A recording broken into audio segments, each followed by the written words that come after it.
Thank you for tuning in to another episode of the Book Promotion Library's weekly video tips for authors and people that want to write books. If you don't consider your author yet, this is great information to get you started in that process.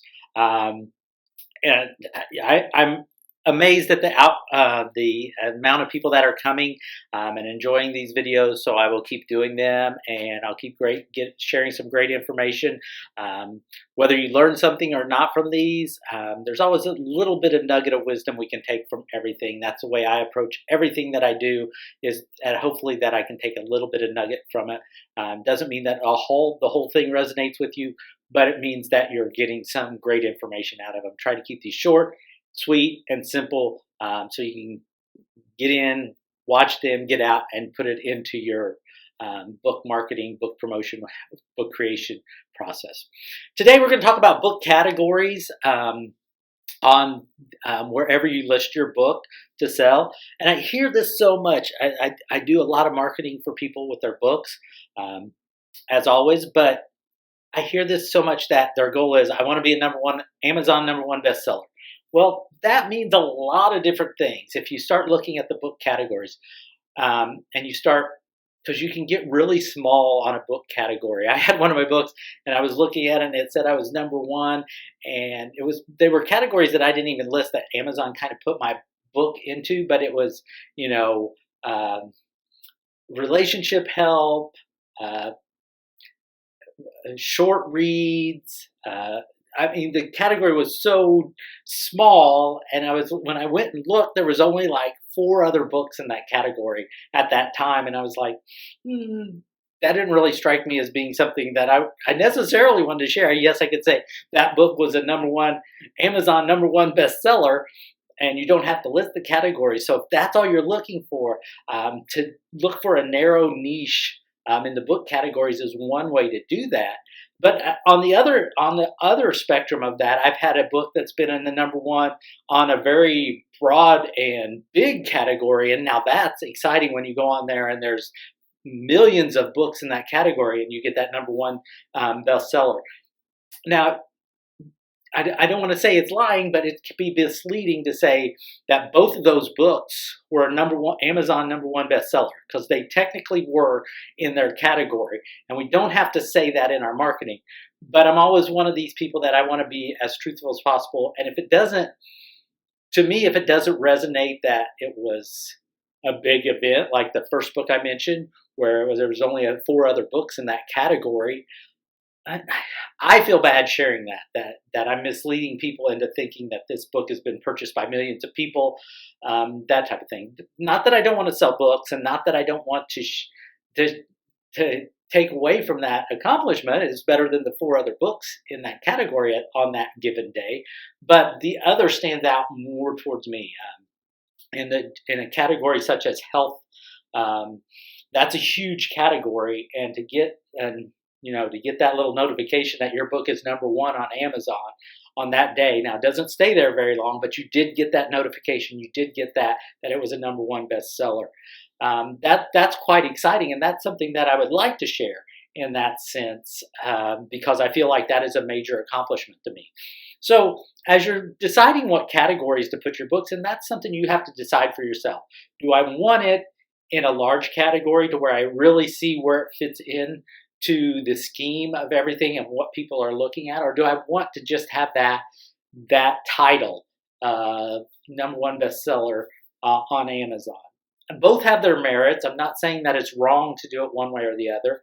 Morally, that's where my dilemma comes in, is if I feel like I'm misleading people or not. I want to be as upfront as possible with people, but again, we all want to sell books, so we want to sell books and piggyback on that. Now, one thing that you can do in that situation is I can take my book that was in the large health category and got into the number one best-selling rank, and I can put that title on my other books and say that this book was written by a number one best-selling author in the health category, and I can say that as a matter of fact, and not have a moral dilemma for myself in that situation.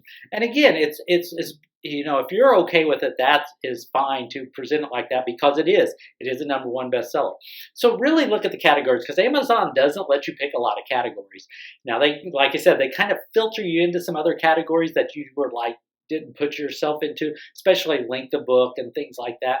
Sometimes they'll put you in there like short reads, things like that, or have a subcategory. For example, one of my books is in the top 10 in 3 different categories, but yet I'm only allowed to choose 2 categories from Amazon. So Amazon kind of filters it into other categories where it makes sense. And lucky for me, it did well in those categories as well. So you really need to think about where you want to put your book and how it will best benefit you. Do you want in that small category? Because you got to think, when people start searching for those categories, those smaller categories don't get searched as much. But if you put it in the big categories, there's a lot more competition. So you kind of got to find that sweet spot for your book, and that's very challenging because it takes some trial and error. Now, with the Amazon platform, if you're doing self-publish, you go through KDP Select, you can change your categories. You can go in and change your categories from time to time. If a book's not selling well, change a category, see what happens, see where it moves you up. You can always go other.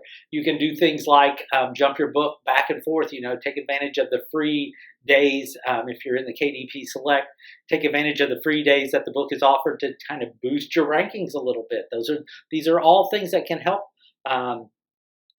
determine which category you want to put your book into. If you're going to do it free, do you want to put it in that large category where there's a lot of other books that are going to be free if you're just trying to get that #1 Amazon bestseller? Or do you want to put it in a smaller category when you have it free? Those are all things that you need to be thinking about. As with everything that I do within the book promotion library, there are always so many different avenues to look at, and that's what makes it fun to me, because there's no certain way that one person has done it and it works for everybody and that's the way it goes. And so you just get a book by that person and just follow that path directly, and it'll make you have the same experience as what they had. So this is what I love about book promotion, because every book is individual, just like people. Every book is individual. Every book has its merits. Every book has, its struggles as far as getting out into people's hands. So as you're looking for book categories, you have to do a little trial and error and see what works best for you, and decide where you want your book. If you just want that clout status, or if you really want to put it out there and dive into the bigger categories, that's where it's going to get seen more as far as that goes. So you have to decide that in yourself, where and morally how you want to present your book. And there's no right or wrong way. I don't have a problem with people that want to get that #1 bestseller ranking from Amazon by going into a small category. If that's what they want, but that's not going to generate more sales like we think it would, getting that title, because it's still not going to pop up on Amazon more, because you haven't had the sales to back that up. If that makes sense to everybody, I hope so. So that's our tip from the Book Promotion Library today. I hope you guys have had fun, as much fun as I have sharing this. As always, be excellent to each other. That's my big statement for today. And we will be back again next week with another tip. Don't forget to email us at bookpromotionlibrary@gmail.com if you have any comments, questions, concerns. I would love to get some questions from you guys to address, and I will look forward to hearing from you. Keep writing, keep reading, and keep coming back to the Book Promotion Library.